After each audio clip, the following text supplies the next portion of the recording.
All right. Finally, we're live. It's been far too long. I am curious. Hello, Jafu. I am curious who said that Watt is the worst show of all time. That is pretty funny. What is the worst show of all time? Oh, well, we'll get there in just a moment. Today we're talking about House of the Dragon. I had to rush in after my previous live stream on reviews.org, and I needed to get some lunch. So I'm not as prepared as I could be. So I need to like get some. Oh no, not that. I need to get some links out to people so they can watch it as well. So we can talk about House of the Dragon. In fact, maybe I should put myself down here. So it's like, what are you talking about today? We're talking about that show, that thing that happened. Anyway, okay. We'll give people a few minutes to come in. If you're watching this on the replay, I'm sorry. It's going to be a few minutes before we are really truly ready to go. Just kind of waiting for people to trickle in. I do want to get the link, the YouTube link, so that I can share this with others, Discord, etc. There we go. I'll get on Twitter, throw it on Twitter. Where are you, Twitter? Okay, there we go.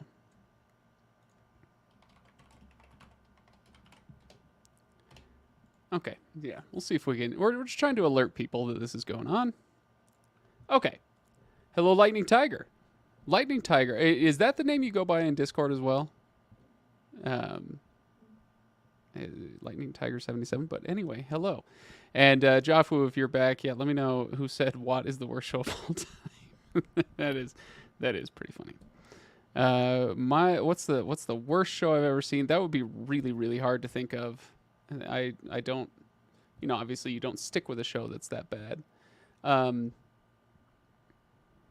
I got really tired of The Walking Dead after like 10 seasons of it. But I loved it for the first, 3 to 5 seasons, maybe. Something like that. Emily, welcome. Shannara. No, Shannara is not the worst series of all time. Far from it. But it's the most infuriating adaptation for me personally because I love Shannara, because I've enjoyed it for a while.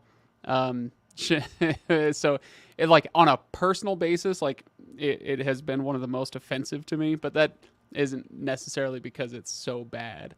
I really like Austin Butler, who played Will, and I really like what's her name? She was the girl from Pan's Labyrinth, Ivana Baquero. Yeah, she plays Eritrea, which, like, why are you? It's whatever. And the girl who played Amberly, I thought she was good as well. Not as good as the other two, but she was good. So, word. Hey, Alex. Okay, so let's talk about House of the Dragon. Now that we've got a few people here, what I want you to do here, I'll blow myself a little bit. Go into the comments and just kind of like throw one of your takes out there. Okay, it doesn't have to be your full review of the entire show, but just let me know what you either really liked or really didn't like. So, for instance, we can start with our main actress here. In fact, I'm going to go to IMDb so I can make sure I get all the names right here. Her name is Emma Darcy. Okay, so Emma Darcy plays Rhaenyra, and I thought she was really good. I enjoyed her quite a bit. I always love it when there's a casting choice with somebody who is very interesting looking. Obviously TV and movies, they're known for having very good looking people. That's fine. But it's as important or more important to me. I think it's more important to me that somebody be interesting to look at. And she's very interesting to look at. My wife and I were watching this on Sunday night when it came out, and we were trying to decide how old she was supposed to be in the show and how old the actress actually was. and we figured the character was supposed to be somewhere between 15 and 20 years old, something like that. I'm not totally sure. I don't know if they ever said. And then we were like, oh yeah, she's probably like older than that. She's probably like 23, 24. No, she's 30 years old. She is 30 years old. Look at this. And I guess in this picture you can kind of see it, but in the show it's like, wow, they did a great job of making her look like she is very, very young. There we go. You have to say it was at least a sexy adaptation. That's right, as sexy as you could, do on basic cable, I guess. I guess not as there have been sexier shows on basic cable, but it was Shannara had a lot of very good looking people. That's true. Oh, that's right. Okay, all right. Not the most active. That's totally okay. All right. Birthing scene was horrific, but well done in the juxtaposition with the tourney. Yeah, that was tough for us. My wife had a C-section for our first child. It was an emergency C-section. It was one of those things. Thanks to modern medicine, big fan of Western medicine here. Thanks to modern medicine, it was an emergency, but it wasn't a crisis. But if she'd been giving birth 500, 1,000 years ago, she probably would have died. But anyway, I remember when Sarah had a C-section, and I'm sitting there kind of, I'm holding her hand, and they had a little screen up, so I couldn't see, but I could hear and I could feel like they're throwing her body around as they're cutting into her, and it was a very violent and stressful moment, obviously. So that scene was, to use a word that I generally disfavor, it was quite triggering. It was really tough for us to watch.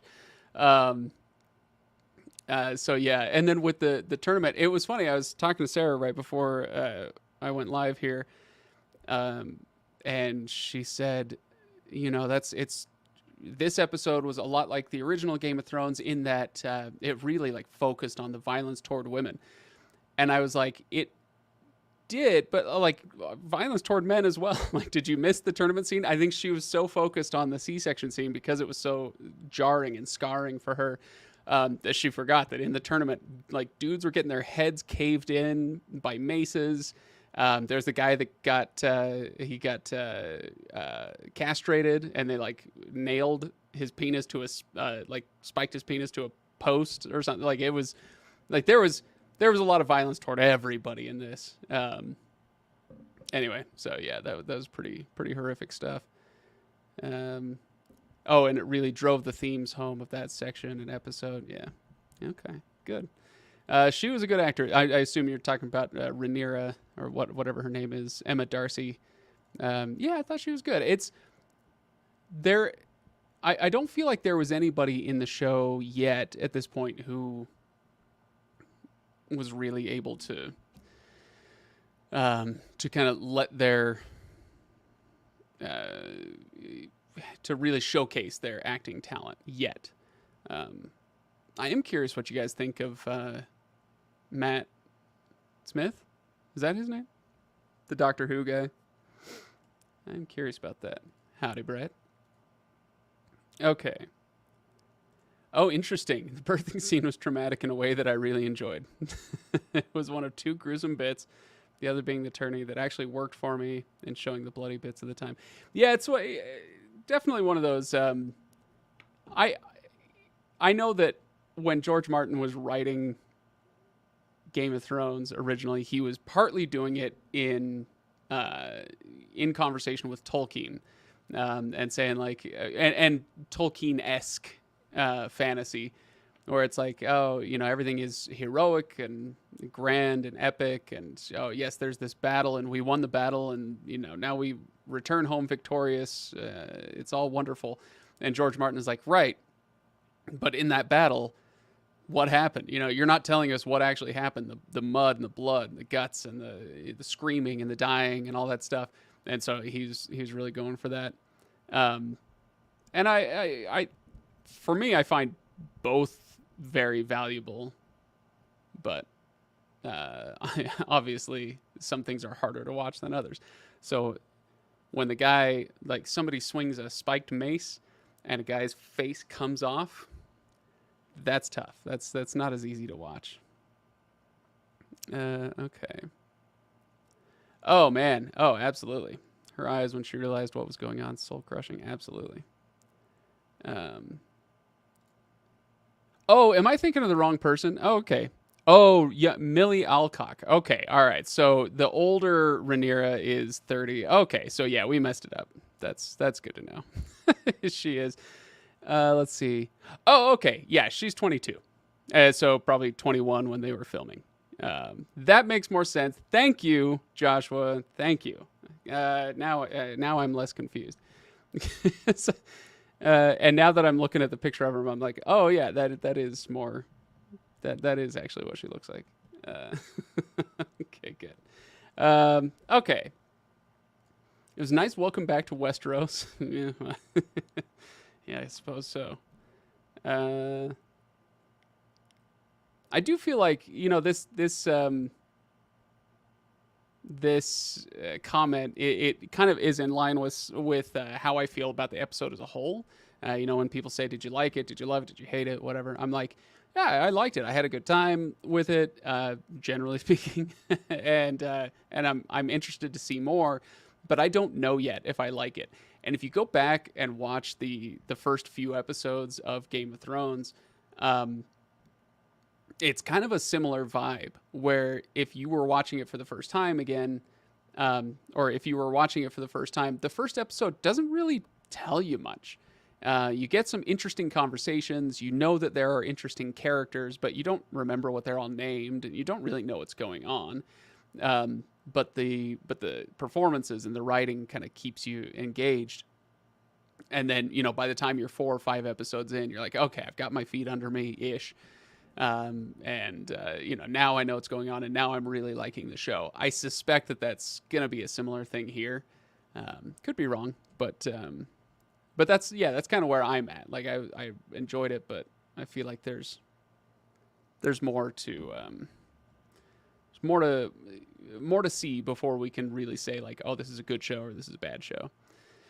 And yeah, anyway, it was a welcome back to Westeros for me. It was similar to, or I should say, it was dissimilar to the Game of Thrones premiere in that you didn't have, at least for me, there wasn't like an event that shocked you into, like that cliffhanger. Spoilers for the 15-year-old TV show, but the end of the first episode ends with the kid being pushed out the tower window, and that's that. Like the push, and then the camera goes down underneath him, and you see him falling, and then thump, and he hits the camera. That's the end of the episode, and you're like, your mind is blown, and what's going on, and who are these people that would do such a thing, and so casually, whatever, and like, so there's that hook, and I do feel like House of the Dragon didn't quite have that hook, but it may not need the hook in the same way because, it's for a lot of us, like you say, welcome back to Westeros. Let's see. Matt Smith was slightly too British for me. I don't know what that means exactly in this context, but interesting. Okay. Let's see. Jingles, howdy, Sylvia. You like that they went back and forth. I kind of wish that there had been. I get what you want to do. You don't want to just show this thing on screen for minutes at a time. Like it would be tough to watch that C-section scene if it was all stitched together into one thing. So you want to intercut something. But I got to say, I prefer, I think, scenes that are juxtaposed against each other as kind of opposites. Yeah, I get that they were trying to do the for men the battlefield is the battlefield, and for women the birthing bed is the battlefield. Like, okay, I get that, but just I wanted a break from the violence, but for what was it, 4 or 5 solid minutes, you're jumping from violence to violence to violence to violence to violence, and it really wore me out. So I feel like it could have been a little better that way, uh, but that's not like, hey, you did a bad job. That's the kind of critique that's like, you didn't make the show that I would have made. How dare you? And so it's all very subjective and not super valid. Sorry, I thought I had something crawling on my leg. It was the it was the headphone cord. Is it just me, or does this camera has a really hard time focusing on my face? You know what I mean? Like it this thing struggle buses through life. I don't know what's going on. Yeah, every once in a while it kind of focuses and then it struggles again. All right, let's see. Oh my gosh, did you peep Graham McTavish? I did. I instantly recognized him. No trouble. I like Graham McTavish. He's really great. The Hobbit, The Witcher, and now House of the Dragon. Absolutely. Sylvia thought Matt Smith was great. Okay, that's good. Did you? Oh, speaking of, did you peep Graham McTavish? Did you guys peep? One of my new favorite actresses is I don't even know his name. Matt Smith's character. What is his name? Come on. Daemon Targaryen. His girlfriend, I gather that she is a prostitute, Missaria, is Sonoya Mizuno. Let me see if I can pull her up here. This was one that I was really excited about. Here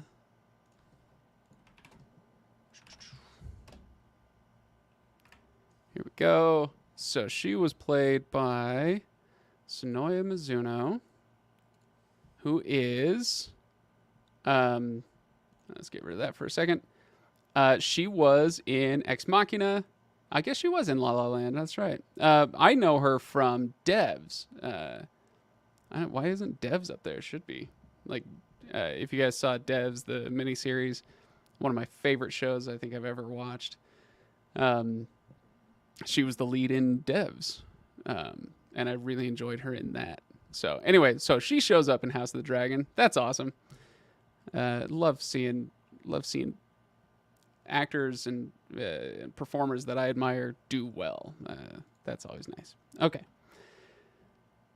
Let's see. I don't think he looks Targaryen enough. Interesting. I don't think he looks Targaryen enough. Let's see if I can... Oh, yeah, let's go to Matt Smith. So let's see if we can pull up a... Okay, so here's... we got a few faces. Does he look Targaryen enough? I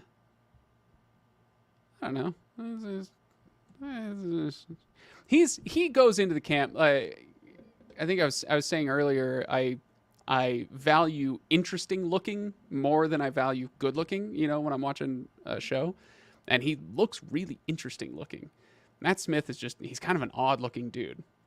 And I get that he's better looking than me. I'm not saying he's not a good looking guy, but I'm just saying it's more that he's interesting.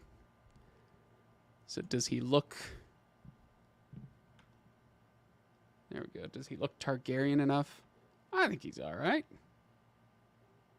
He certainly looks menacing enough, doesn't he? Yeah. All right.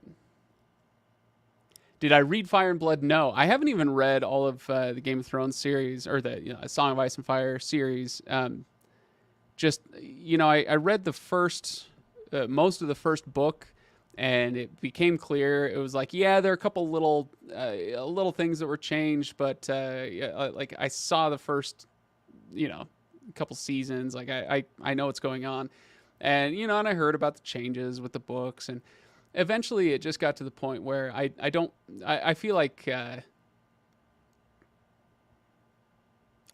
don't want to read it because it's not finished. And if he ever sets a date and like the final book is coming out, then yeah, I'll probably read them because he's a good writer. They're good books and everything, but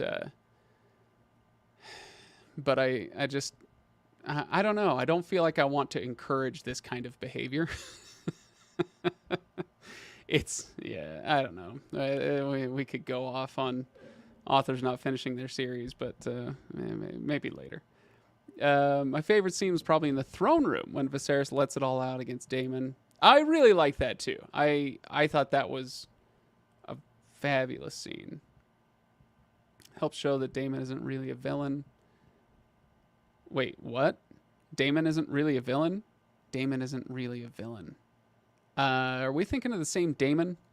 Matt Smith's character, he's a villain. I'm open to having things change in future episodes, but as presented now, he's pretty villainous. So yeah, I thoroughly disagree with that. He is a thoroughgoing villain. Well, let's see. But yeah, I did really like that scene. Okay. Hey, Spencer from Fantasy Files. How's it going, Spencer? Spencer was in Portland at Legendarium Con. So good to see you back here. New to Game of Thrones, and I'm loving it. So, Baba, are you, and welcome, Baba's joining us from the reviews channel where I usually see you for these live streams. Are you new to Game of Thrones, or are you starting with this, or are you going back and watching Game of Thrones? If so, I'm going to do my very best not to spoil anything past the first episode.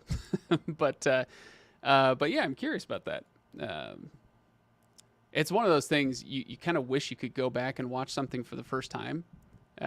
Game of Thrones, Breaking Bad, they're devs for me. Like, I would love to go back and watch devs for the first time. It blew my mind. Loved it. Okay. Oh, slightly too British in his accent. Okay, that makes more sense. Okay. I mean, they're all pretty British? I guess maybe too much of a received pronunciation, not local enough for you, perhaps. Okay.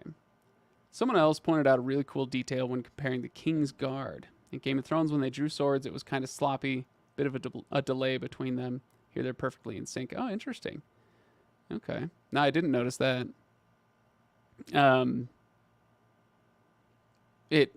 I didn't notice it, but now if I go back and watch it, I would probably prefer the sloppy bit,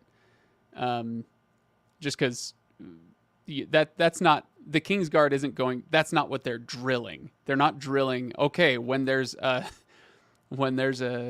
somebody advancing on the king, we need to protect the king. We must draw our swords perfectly in sync. You don't drill that. It's like if somebody's approaching the king, you just pull your sword out, right? So the sloppiness, I think, would feel more real to me. Maybe I'm wrong. Back on the accent made me remember him in Doctor Who and The Crown. Okay, so you just wanted him to change his voice up a little bit. That's fair. That's fair. All right.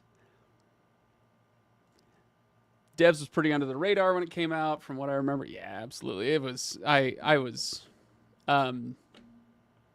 I remember seeing a trailer for it and then never hearing about it again. And I caught up to it like weeks, maybe a couple of months after it was done on Hulu, after it had wrapped up. And so I was late to the party, and I didn't really know that.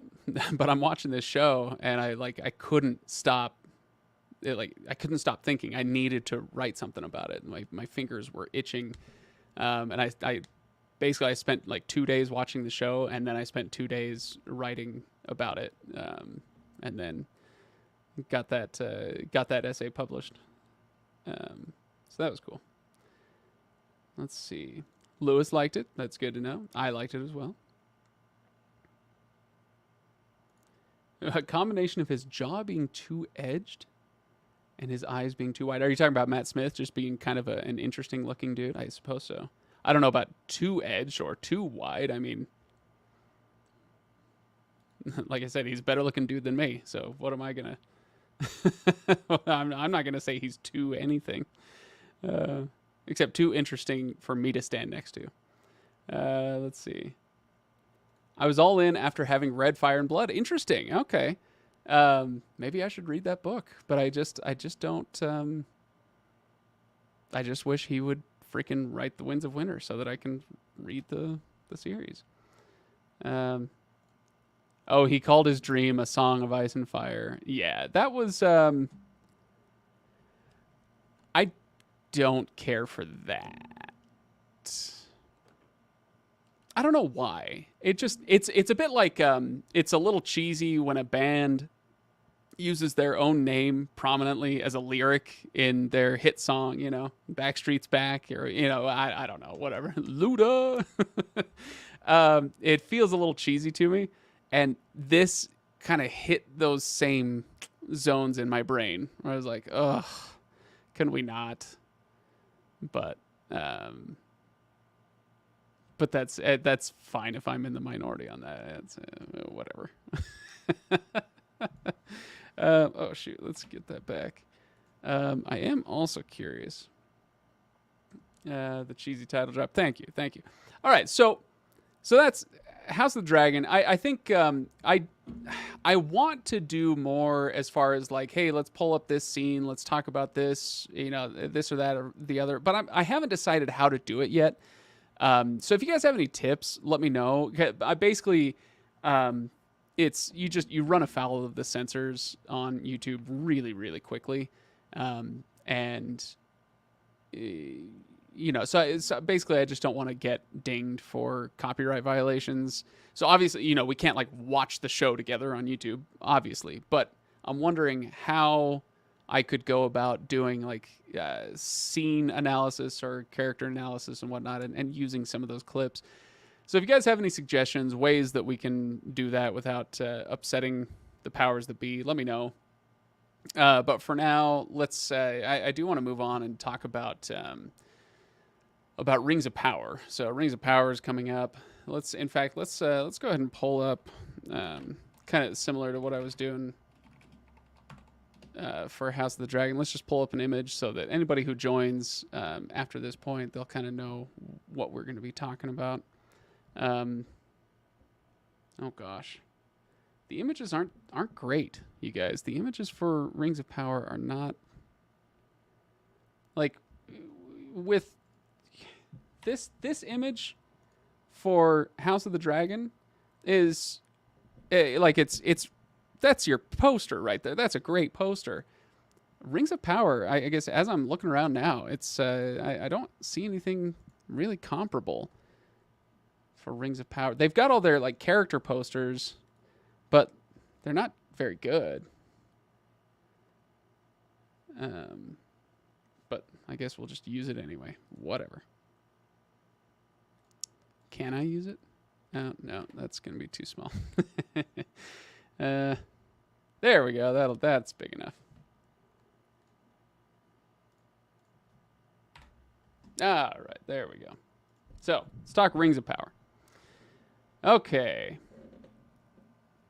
Before we start in on that, let's see. Otto Hightower villainousness reminds me of Littlefinger. Yeah, a little bit. He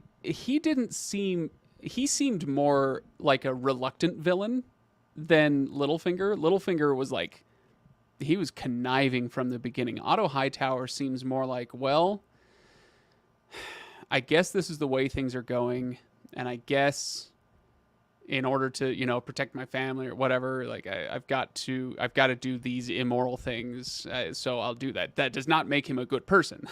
Let me be clear.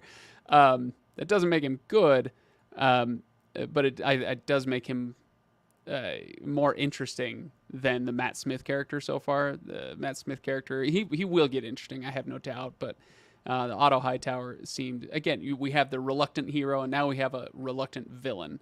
I like that. So, on season 3, episode 7, I don't care about spoilers. First of all, you should care about spoilers. You're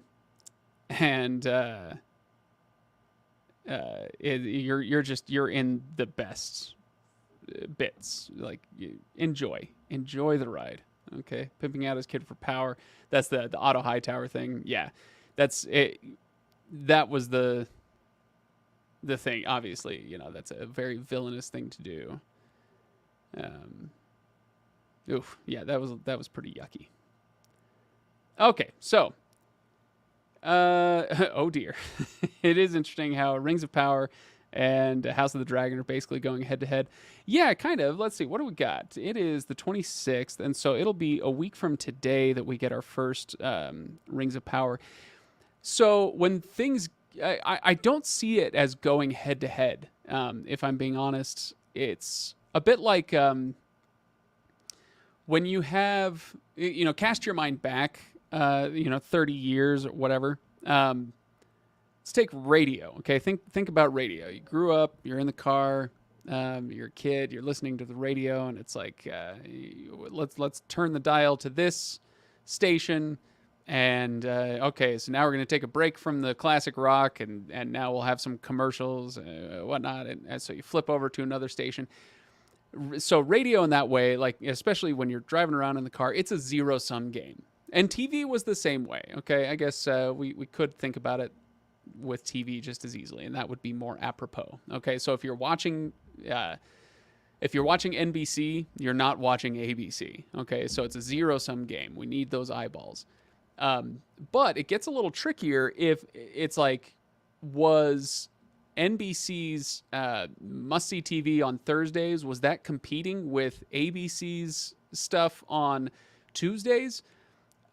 Not really. I mean, in a kind of oblique way, they're trying to get people to be loyal to their the television brand, which was never a thing. People are loyal to shows, not stations or channels or whatever. And so are they going head to head? I don't think so. Okay, so let me get back to my analogy.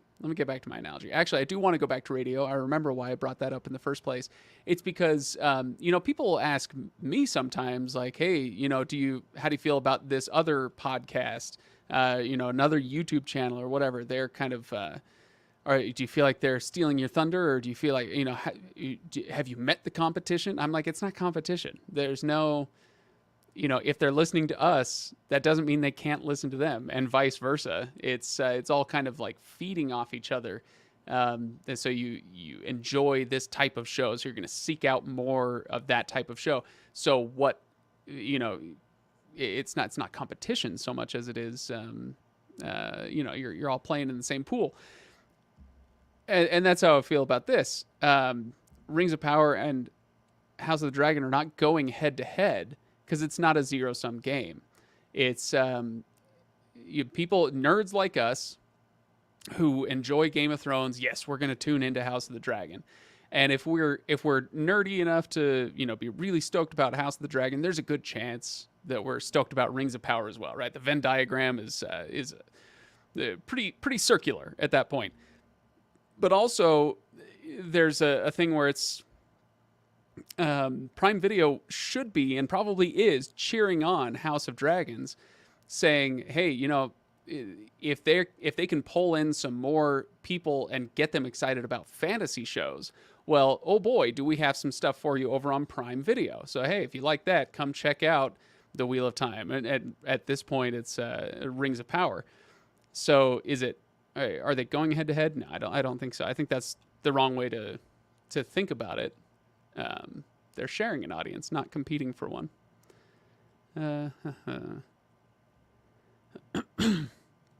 Isn't Rings of Power trying to tell a prequel story while not being able to adapt the actual prequel?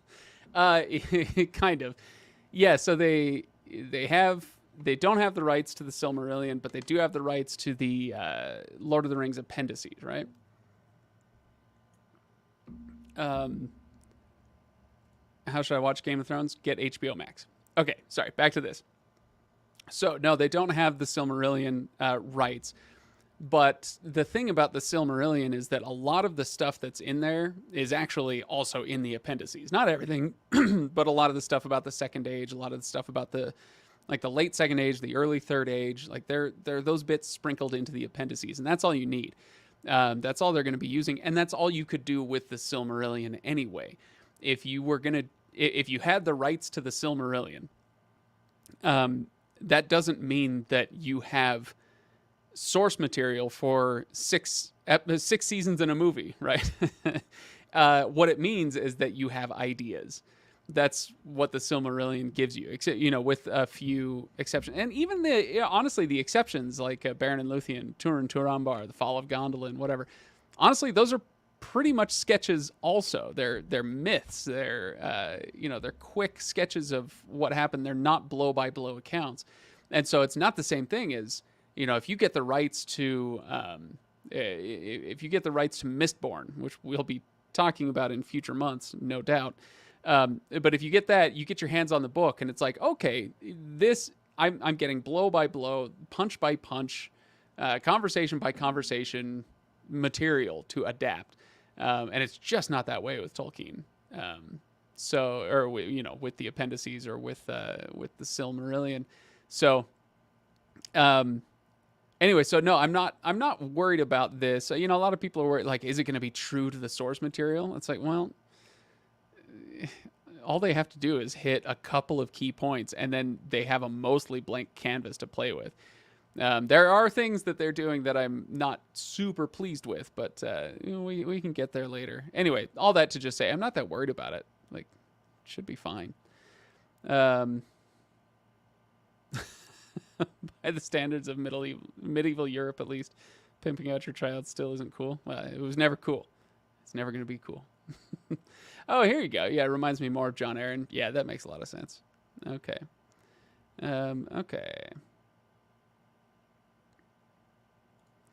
We're 1 week from the premiere, and I still don't know what this show is actually about. Yeah, it's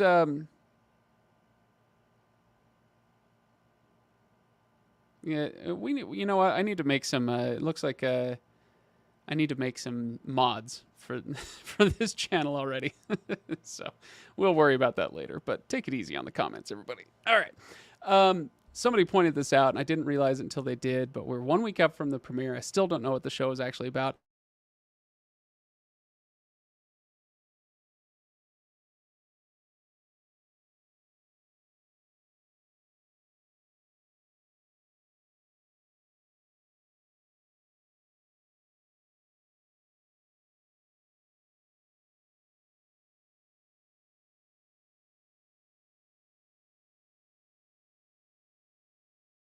But there. Oh, am I still live? Uh-oh. Connection is unstable. That's oh, you know why? It's because my router is in the sun. I think it's overheating a little bit. Anyway, I hope we're still going. What was I going to say? Oh yeah, we don't know what this show is actually about. Yeah, that's true, and I like that. We kind of have some sketches. It's Galadriel is going on a journey of, like, she's going to become the warrior, or she's going from the warrior Galadriel to the Galadriel, Lady of the Golden Wood, right? That's going to be presumably the journey that she'll go on of self-discovery and lots of battles along the way, right? And that's about it. That's about all we've got. We know that at some point there will be rings of power, but they might not even come in much into play in the first season. We don't know. There'll probably be some Numenor stuff. There'll probably be lots of stuff with the Harfoots, and but yeah, we don't know. And I love it. It just, they don't have to tell you what the show is going to be about, because all they have to say is, hey, we're going back to Middle Earth. Here are some images and a few lines from the show to get you excited.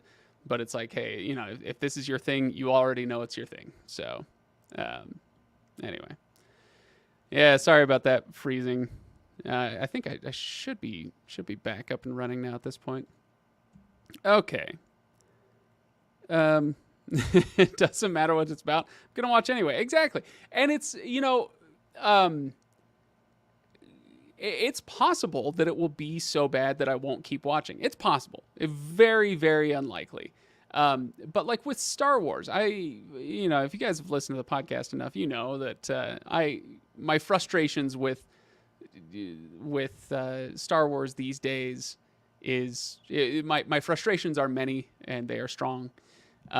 But I still I grew up loving Star Wars. I love Star Wars to this day. I think it's a really cool property. That being said, when I start the Obi-Wan show, and I've tried twice to watch Obi-Wan, and I've fallen asleep in the second episode both times. Just can't, I just can't care. And so I haven't finished it. Same thing with oh gosh, I can't remember. Anyway, some of the Marvel stuff, the Star Wars stuff. It is possible for it to be boring enough or bad enough for me to stop watching. But yeah, it's like you say, Emily, it would need to be very bad for me to stop. Season 3 of Westworld. I got through. I loved season 1 of Westworld. I thought it was brilliant. And then I got to season 2, and I got like 2 or 3 episodes in. It was kind of a similar thing. I didn't fall asleep, but one day I got to the end of episode 2 or 3 in season 2, and I just kind of like petered out. I just never went back to it. I didn't care like I normally would. So the most okay Star Wars thing I've ever watched. Yeah. This isn't. Hey, we're not talking about Obi-Wan today. I need to hold off. And besides, I've only seen one episode really, so I can't really critique that well. Anyway, all right. Well, anything else we should talk about on today's live stream? I was telling the folks on the reviews.org live stream, I'm feeling a little under the weather today. So if we don't go for a whole hour, I ain't going to be that sad about it. I have to take my kids to the lake today, and I'm basically just going to be sitting back and probably reading because I'm just not feeling that great. But if there is anything, the dragon, we should probably. Oh yeah, okay, yeah. Before we get back to the dragons, let's talk about the posters. I don't know. They're not great. They're not terrible. They're just it's like this doesn't give you anything. The dragon poster for House of Dragons at least gave you something. It gave you a whole character and a whole setting. These are just I don't know. I don't love them. I actually I did. Everybody was complaining about the wooden armor picture that came out a week or two ago, and I gotta say, I was like, that looks pretty cool. And in a world where elves can weave color shifting cloaks, I'm all right with them having magical wooden armor. That's fine by me. So I'm good with it. So what else was I going to say? Oh yeah, I'm sorry. Before we stop talking about the Rings of Power, would it be all right with you guys if I rant a little bit? Because there's something that's really, really bugging me lately. And my role on the show, on the Legendarium, is often to be the more cynical, the more reluctant of the group to love something. Like Ryan and Todd, they just love things unabashedly. Ken hates things for no reason often. He's funny that way. But I tend to be more skeptical than most of the group. That being said, there's a difference between being skeptical and being reflexively hostile. And I am so tired of the coverage from fan sites, coverage of the Rings of Power, whether it's different YouTube channels or fan sites or tech sites that are writing about it, that just get their knickers in the bunchiest of bunches about how it's betraying Tolkien's legacy, and how dare they, make this change, or, have a dwarf woman with no beard, or whatever the BS of the day is. I don't care, but I get economically why they do this, because it's good for them. It drives clicks. It gets people upset, either the people who are already upset about it or the people who are curious about what's going on with this show. Why is it, oh my gosh, is it really so bad? Whatever, it's clickbait, obviously. But I find it not just wearying, but like immoral. You don't know anything about this show. You don't know what's going on. And people are they're just writing and posting these horrible things about this show that they haven't even seen. And it's really getting to me, the reflexive negativity. I'm definitely in a wait and see pattern right now for the show. Like, I'm not saying this is going to be the greatest thing since, Peter Jackson's adaptation or whatever. The 2001 adaptation. I'm not saying that. I'm just saying it's, let's give it a shot. Hey, we're going back to Middle Earth. This is fun. Maybe it'll be bad. And if it's bad, we'll say it's bad. That's fine. But I don't know, you guys, I'm losing my mind. Every time I see another YouTuber going off on how awful this Rings of Power is, it's just like, okay, then don't watch it. Don't cover it. Don't watch it. Ignore it. If it's not your thing, just ignore it. I don't know.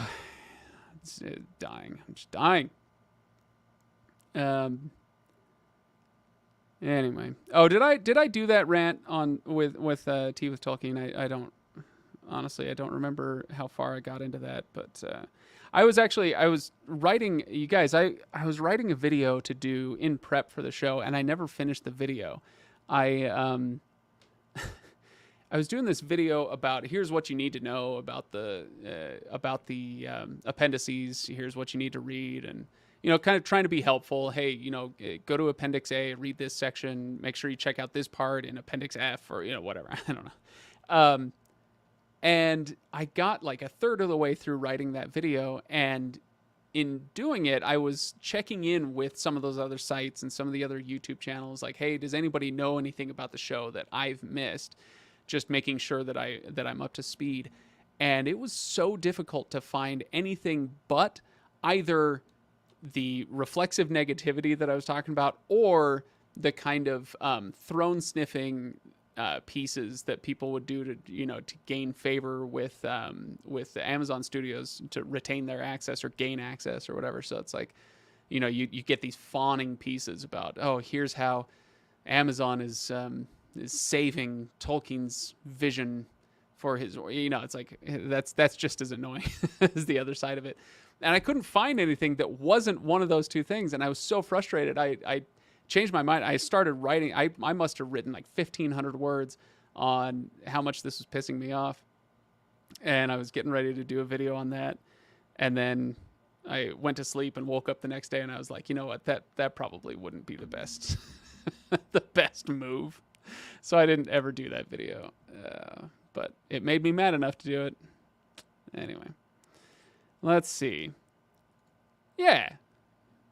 Doesn't have to be the best or the worst thing. I will say, I think it's a little different when it's Middle Earth or when it's Star Wars. Even Game of Thrones to a certain extent, though that to a lesser extent. But like, these are things that people have, been born and raised with. Like, this is part of, like, take Star Wars for instance. Star Wars is it's the myth, right? It's the Joseph Campbell stuff and all that. But the aesthetics of Star Wars, the story of Star Wars, like we all grew up with that, and it means something to you because it's part of our collective mythology and all that stuff. And so I do think there are some things that are more important than others as far as getting it right. And Lord of the Rings kind of fits alongside that. This is, it's foundational for a lot of people, myself included, but not just me, a whole segment of society. And so, while I absolutely agree with the sentiment here, Lightning Tiger, it's not the same as when I see, Adam, what's his name, is doing a new series called Severance on Apple TV Plus. I hope it's good. People, oh, it's going to be the worst thing or the best thing and whatever. But it's like, it's not the same as Star Wars or the Lord of the Rings. Anyway, does that make sense? So I guess there are gradations, but even with something like this, obviously I'm with you. Let's let it come out and see what it's going to be. These posters were actually printed as book covers. Yeah, that makes sense. Okay.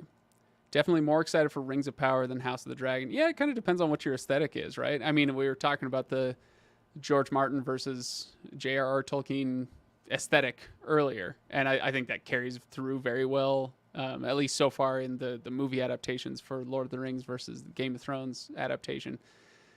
It's, do you prefer more blood and guts and sex and boobs and, castrations and, like what? Or do you prefer more heroic and, swelling music and that sort of thing? So, yeah, I'm curious. It'll be interesting to see what Rings of Power does that way. So. They'll never give them money again. Yeah, I love seeing people will say all the time, like, no, I don't give Disney 1 cent of my money, or Amazon or whoever. They're all these horrible, evil corporations. I'll never give them a penny. And it's like, yeah, you do. You will, you have, you do. Even if you don't know it. So there's really no way around that when you get companies that big. Ooh, hot take. Joseph Campbell was wrong. All right, I eagerly await your 3,000 word essay on the topic of Joseph Campbell being wrong. I'm not saying he has to be right about every single thing, but I'd say he was more right than wrong. Okay, all right, I did my thing. What was I was gonna go back to the dragons. I said, what should we talk about? The dragons. If we go back to the House of the Dragon for a moment, House of the Dragon, there is one complaint that I think is really dumb. Like really dumb. And it's the CGI. People complaining about the CGI. Now, is it always dumb to complain about CGI? No. But in this case, people were saying like, oh, it looks like a video game. And I just want to say something like, when was the last time you played a video game? Because they look great these days. They look really good. And so, you got the dragon flying around King's Landing. And I'm not saying it was like masterful CGI work that, outstrips anything I've ever seen. I'm not saying that. But at no point was I like, wow, this is horrible. It was just, it was good CGI. It was TV CGI. It was good TV CGI. How's that? Anyway, so the dragons fit in really well with that. I saw some people complaining about the dragons and whatnot. It's like, look, if if you're watching a Game of Thrones or House of the Dragon show for the CGI, you're doing it wrong. That's not what the show is about. It certainly helps the show, when they do it well, and it can hurt the show if they do it poorly. But like, that's, you mustn't be afraid to dream a little bigger, Denny. Yeah. Anyway, what else about the dragons? It's dragons. It's cool. Yeah, well, what can I say? Maybe I'll be more focused in the future on these live streams, but for now, it's just hanging out. I kind of wanted to get your guys' take on what's going on.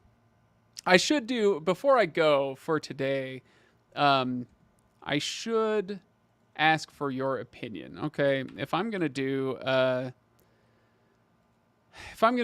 Rings of Power video next week in preparation for the show, what should it be? Let me know your thoughts. And why is it really, really sucks at focusing on me? I wonder what's going on there. Let me know your thoughts on what I should do for next week. I need to do a video for the channel. I'm pretty determined these days to do at least one dedicated video a week on the YouTube channel.